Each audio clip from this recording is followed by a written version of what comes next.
اس وقت مسئلہ عصری تعلیم کا چل رہا تھا۔ جمعیت علماء ہند عصری تعلیم کی مخالفت کرنے والی جماعت نہیں ہے۔ جمعیت علماء ہند ملک کی آزادی کے بعد اس کا ایک فیصلہ ہے جو تعلیمی اعتبار سے سب سے پہلا فیصلہ تھا کہ صباحی اور مسائی مکاتب کھولے جائیں۔ اس نے یہ فیصلہ نہیں کیا کہ مسلم اپنے بچوں کو اسکولوں سے اٹھا کر مدرسوں میں پہنچایا جائے، یہ نہیں فیصلہ تھا۔ جو بوڑھے زندہ ہیں وہ جانتے ہوں گے کہ فیصلہ یہ تھا کہ اسکول جانے سے پہلے مذہبی مکاتب کھولے جائیں، مسلمان اپنے بچوں کو وہاں بھیجیں، 1 گھنٹہ 2 گھنٹہ جیسا موقع ہو پڑھیں۔ اس وقت نہیں پڑھ سکتے تو شام کے مکاتب ہوں، اس میں گھنٹہ 1.5 گھنٹہ 2 گھنٹہ پڑھیں، جس کا مطلب ہے کہ ہم جس طرح مذہبی تعلیم کے محتاج ہیں اپنے اندر اور اپنی نسلوں کے اندر، اسی طرح ہم دنیا کی تعلیم کے بھی محتاج ہیں۔ اس کو ختم نہیں کیا جائے گا۔ ہمیں اگر بہترین مفتی کی ضرورت ہے تو ہمیں بہترین ایڈوکیٹ کی بھی ضرورت ہے۔ اگر ہمیں بہترین حفظ کرانے والے کی ضرورت ہے تو ہمیں بہترین پروفیسر کی بھی ضرورت ہے۔ ہر میدان کے اندر آدمی پیدا ہونے چاہیے، پیدا کرنے چاہیے، لیکن پہلے ان کو مسلمان رہنا چاہیے، اسلامی عقیدے سے واقف رہنا چاہیے۔ وہ ایڈوکیٹ بن جائیں اور انہیں کلمہ لا الہ الا اللہ محمد الرسول اللہ معلوم نہ ہو، اس کا مطلب یہ ہے کہ یہ آدمی برباد ہو گیا، اس لیے کہ بغیر اس کلمے کے اس کا ایمان پر خاتمہ نہیں ہوگا۔ یہ ایک بڑی بنیادی ضرورت ہے۔ جمعیت علماء نے یہ سمجھا اور اس کے لیے صباحی اور مسائی مکاتب کو شروع کر دیا، مدرسوں کو شروع کر دیا۔ ایسا لگتا تھا کہ جیسے ساری جمعیت علماء اسی پر لگی، جہاں گئے وہاں مدرسہ کھول دیا۔ اپنے اکابر کا یہ طریقہ رہا تھا۔ سینکڑوں مدرسے حسینیہ نام سے مشہور ہیں، حضرت رحمۃ اللہ علیہ کی بنیاد رکھی ہوئی ہے، مولانا حفظ الرحمان صاحب کی بنیاد رکھی ہوئی ہے، مفتی اعظم کی بنیاد رکھی ہوئی ہے۔ یہ تمام طریقے چل رہے تھے۔ وقت بہت کم ہے، میں تو اپنی بات بڑی مختصر انداز میں کہتا ہوں جو ابھی ہو رہی تھی۔ مسئلہ یہ ہے کہ عصری تعلیم اور دینی تعلیم دونوں کو کس طرح چلایا جائے۔ جمعیت علماء عصری تعلیم کی مخالف نہیں ہے، لیکن یہ ضرور ہے کہ جمعیت علماء عصری تعلیم، دنیاوی تعلیم خالص ایسی کہ جس کے اندر مسلمان بچہ دین سے نا آشنا اور نا واقف رہے، اس کی مخالف ہے جمعیت علماء۔ اسی لیے صباحی اور مسائی مکاتب کھولے گئے تھے، اور ہم آگے بڑھے۔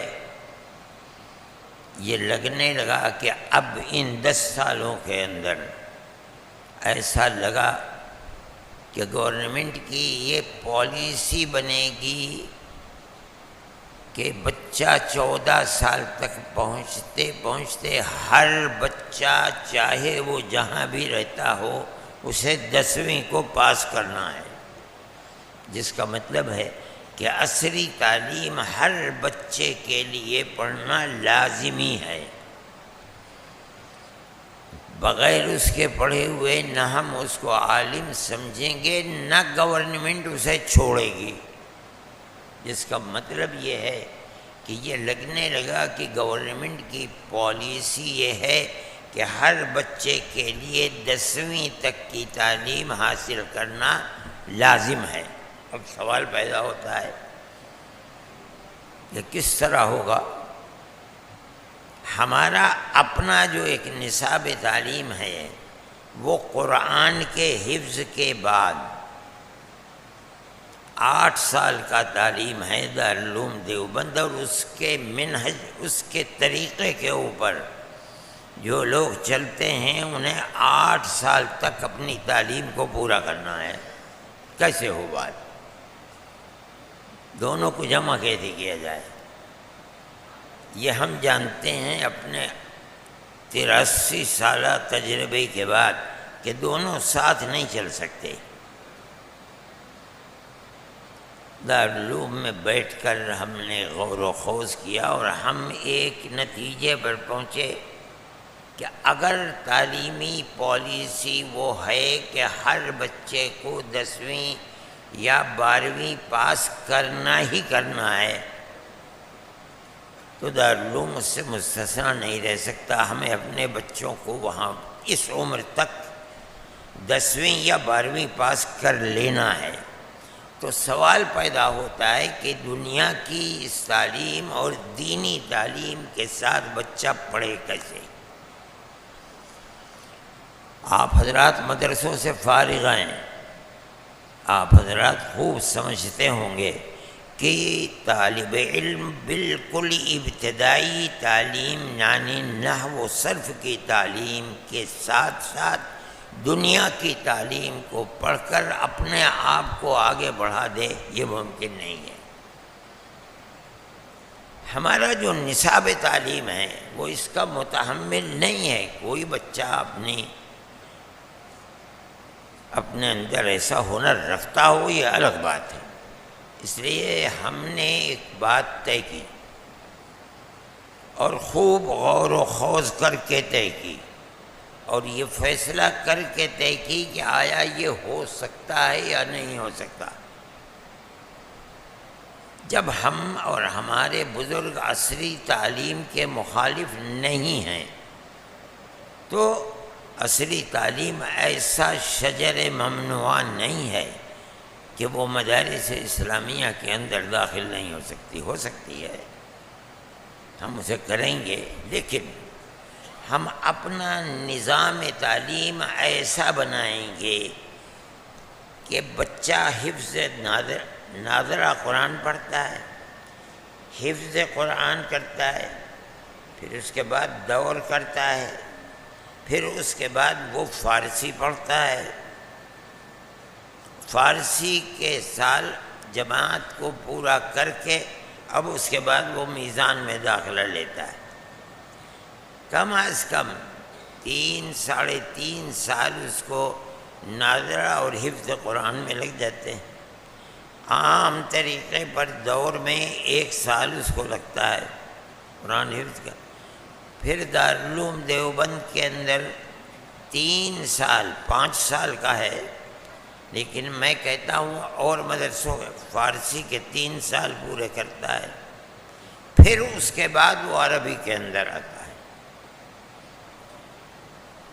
ہم یہ جانتے ہیں اور چونکہ ہماری زندگی گزری ہے اسی تعلیم میں کہ بچہ عربی درجات میں اور خاص طریقے پر ابتدائی 3 سالوں کے اندر ان کی ایسی اہمیت ہے کہ اگر طالب علم ابتدائی 3 سالوں میں کمزور رہ گیا، یعنی نحو و صرف کی تعلیم میں اس کو دسترس نہیں ہوئی تو کوئی بھی پڑھانے والا پڑھا دے وہ اپنی زندگی میں تعلیمی اعتبار سے کامیاب نہیں ہو پائے گا۔ جسے معلوم نہیں کہ فاعل کیا ہے، مفعول کیا ہے، مفعول فی کیا ہے، مفعول بھی کیا ہے، حال کیا ہے، ذوالحال کیا ہے، موصوف کون ہے، صفت کو، کس طرح سے وہ قرآن کو سمجھے گا اور کس طرح وہ حدیث کو سمجھے گا۔ ہم نے بیٹھ کر کے یہ طے کیا کہ ہمیں اپنا نظام تعلیم ایسا بنانا چاہیے کہ ہم بچے کو میزان شروع کرنے سے پہلے 10ویں پاس کرا دیں. جب وہ عربی شروع کرے اور میزان کو شروع کرے تو اب اس کے ساتھ عصری تعلیم نہیں ہوگی. اس کو لے کر کے ہم آخر تک لے کر کے چلیں گے. جو پڑھے گا اس نہج پر پڑھے گا اور دارالعلوم اسی نہج پر اس کو لے کر آگے بڑھے گا. ہم یہ سمجھتے ہیں کہ عام طریقے پر حفظ قرآن کے بعد جو عربی کلاسیں شروع کر دی جاتی ہیں یہ بچے 10ویں پاس کر کے آئیں گے، ان میں زیادہ شعور ہوگا سمجھنے کا. ہم اپنے بچے کو جب کہتے ہیں فعل ماضی، فعل مضارع، اس کی سمجھ بھی نہیں آتا کیا ہے ماضی، کیا ہے مضارع، مستقبل کسے کہتے ہیں، اس لیے کہ اس نے کچھ پڑھا ہی نہیں. اسے تو حفظ پڑھایا گیا، حفظ کے بعد اس میں ڈال دیا گیا. اگر آپ اس کو یہ تعلیم دے کر کے 10ویں پاس کرا دیں گے، اس کے اندر شعور پیدا ہو جائے گا. اب ماں باپ اس کو صرف عربی لے کر کے چلائیں گے تو پہلے ہمیں معلوم ہے، ہمارے پاس ریکارڈ موجود ہے کہ میزان 1 مہینے کے اندر ختم کر لی، 3 مہینے کے اندر نومید کو پورا کر لیا. آج ہم سوچتے بھئی یہ کیسے ہو گیا؟ اسی لیے ہو گیا کہ وہ بنیادی اصطلاحات جو آج ہم بچے کو پڑھا رہے ہیں، بچہ پہلے سے 10ویں تک پاس کر کے آئے گا، وہ ان اصطلاحات سے واقف ہوگا، ہمارے لیے سہولت ہو جائے گی. ہم نے اس نصاب کو بنانے کے لیے دارالعلوم دیوبند کے شورا کے ممبران کی اور دوسرے لوگوں کی ایک جماعت بنائی، بیٹھے بات چیت کی اور ہم نے شروع کرنے کا پروگرام بنا لیا. لیکن بات یہ آئی کہ گورنمنٹ کی پالیسی یہ نہیں ہے کہ وہ مذہبی مدارس کو چھیڑے، اس لیے مذہبی مدارس آزاد ہیں. ہم نے بھی اس کو روک دیا. جمعیت علماء یا دارالعلوم دیوبند عصری تعلیم کی مخالف نہیں ہے. میں صرف اتنی بات کہنا چاہتا ہوں کہ یہ ضروری ہے کہ آپ جن دنوں کے اندر ان کو عصری تعلیم دے رہے ہیں، ان مذہبی تعلیم کو الگ رکھیے، یعنی عربی کی تعلیم کو الگ رکھیے. ان کو دونوں کو اگر ساتھ لے کر چلیں گے تو آپ کا بچہ مذہبی تعلیم کے اندر کبھی پختہ نہیں ہو پائے گا. اور قرآن اور حدیث کو، فقہ کو سمجھنے کے لیے یہ ضروری ہے. اور ہمارے بزرگوں کا یہ دستور تھا، آج لوگوں کو معلوم نہیں ہے. حضرت نانوتوی رحمۃ اللہ علیہ، حضرت گنگوہی رحمۃ اللہ علیہ، یہ دونوں دلی کالج کے پڑھے ہوئے تھے. دارالعلوم دیوبند کا نصاب وہ پرانا ان کے زمانے میں عربی اور میزان شروع کرنے سے پہلے آپ کو تعجب ہوگا 8 سال کا نصاب تعلیم تھا. میں نے اپنی آنکھوں سے دیکھا ہے. یعنی میزان میں داخل ہونے سے پہلے دارالعلوم دیوبند میں 8 سال کی تعلیم دی جاتی تھی. اس کے اندر جغرافیہ اور خاص طریقے کے اوپر ایسا حساب تھا کہ آج 12ویں کا طالب علم اس حساب کو نہیں جان سکتا، پورا نہیں کرے گا. اتنا مضبوط. اور اقلیدس، جس کو آج طریقے پر لوگ جانتے بھی نہیں اقلیدس ہوتے، اقلیدس کی جب میں نے پڑھا ہے تو 55 شکلیں حفظ کرائی جاتی تھیں. میں نے خود 55 شکلیں حفظ کی ہیں. آج اقلیدس کو لوگ جانتے بھی نہیں، کوئی نام اور انگریزی نام ہوگا، اسلام سے لوگ واقف نہیں ہیں. اتنا کامل اور مکمل دنیا کا نصاب تھا. 8 سال کا نصاب تعلیم. میرے زمانے تک جب میں پڑھتا تھا کم کر کے اسے 5 سال کا کر دیا گیا تھا. پھر میرے پڑھنے کے بعد گھٹا کر کے 3 سال کا کر دیا گیا۔ پھر جب میں ناظم تعلیمات بنا تو میں نے لڑ جھگڑ کر کے اسے 3 سال والے کو میں نے کہا اسے 5 سال کا بنائیے، تاکہ جغرافیہ یہ بچوں کو معلوم تو ہو کہ کس طرف رخ کیا ہے، مشرق ہے، مغرب ہے، شمال ہے، جنوب ہے، پتہ ہی نہیں چلتا طالب علم کو، اور آپ سے دورے کی سند دے کر کے فارغ کر دیتے ہیں۔ پھر اسے 5 سال کا کرایا۔ میں یہ کہتا ہوں جمعیت علماء کی یہ تحریک بہت اچھی تحریک ہے کہ بچوں کو دنیاوی تعلیم سے ناآشنا نہ رکھا جائے، لیکن میں ان مدارس کو جو مدارس عربیہ ہیں یہ کہتا ہوں پڑھائیے، آپ ضرور پڑھائیے۔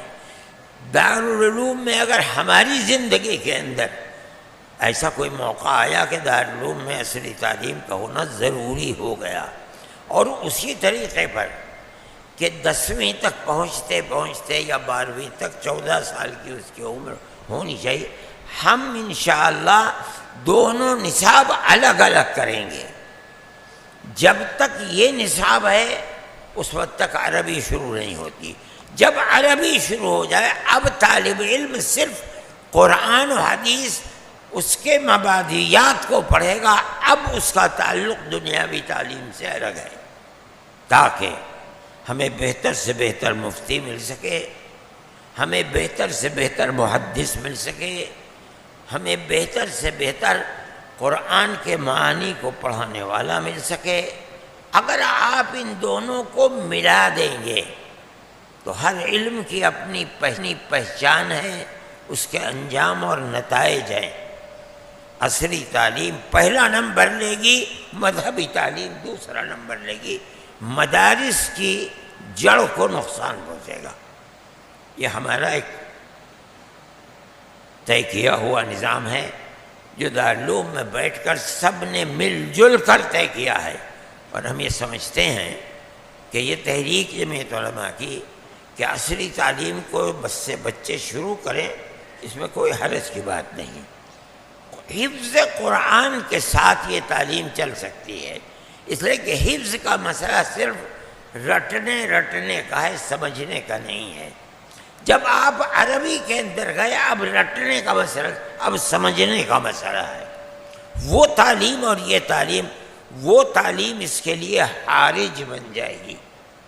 وہاں آپ اس کے مسئلے کو الگ کیجئے، جو چاہے پڑھا دیجئے، لیکن مذہبی تعلیم کے لیے جس طرح کے افراد کی آپ کو ضرورت ہے، ایسے افراد آپ جب ہی پیدا کر سکتے ہیں جب قرآن و حدیث اور اس کے مبادیات کو پڑھنے والے کا کوئی مشغلہ نہ ہو، صرف اور صرف قرآن و حدیث ہی ہو، تب لوگ کامیاب آپ کو مل سکیں گے۔ میں نے اپنی بات کہی، اور دارالعلوم کے اندر ہم نے اس مسئلے کو طے کیا تھا، لیکن جو پالیسی سامنے آئی وہ ابھی تک یہی ہے کہ مذہبی مدارس کو نہیں چھیڑنا ہے۔ ہم اس سے خوش ہیں، لیکن ہمارا پروگرام تیار ہے۔